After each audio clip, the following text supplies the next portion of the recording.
13টা বছর পর্যন্ত নবীকে দেখলো, বয়ান শুনলো, কালেমা কপালে আসলো না। আর 27 বছরের যুবক নবীরে জবাই করতে গিয়া তরবারি ফালায়, নবীরে দেখা কালেমা বলা মুসলমান হইয়া গিয়া যাই আবার তরবারি হাতের মধ্যে নিয়ে দাঁড়ায় গেছে বাইতুল্লাহর পার্শ্বে। বাইতুল্লাহর পার্শ্বে দাঁড়ায় কয়, এই কাফের মুশরিকরা আয়, আমি মুহাম্মদের হাতে 40 নম্বরের মুসলমান হইছি মাত্র। মুহাম্মদের বিরুদ্ধে যদি কথা বলতে চাওয়ায় মুহাম্মদের লাগবে না, আমার তরবারি যথেষ্ট। এর নাম কি? কফাল। থানায় আসামি ধইরা নিয়ে পুলিশে এমন পিটা লাগাইছে, কান্নার আওয়াজ নাই।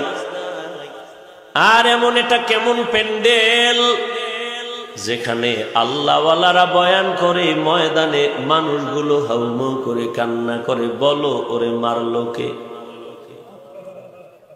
থানায় আসামি নিয়ে পুলিশে বেতের বাড়ি দেয়, কান্নার আওয়াজ নাই। আর কোরআনের বাগানে বসে আল্লাহওয়ালারা বয়ান করে, আর ময়দানে মানুষ বসে বসে কান্না করে, বড় ওরে মারে কে? दुनिया में हो दुनिया का तलबगार न हो,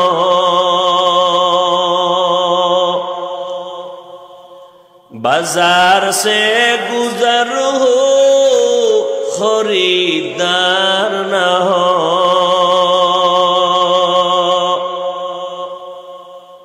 ये दुनिया एक मिसले कागज फूल है,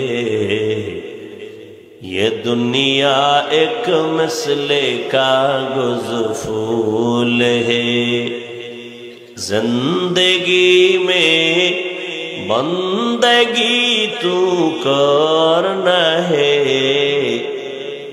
जिंदगी बेबंदगी शर्मिंदा है।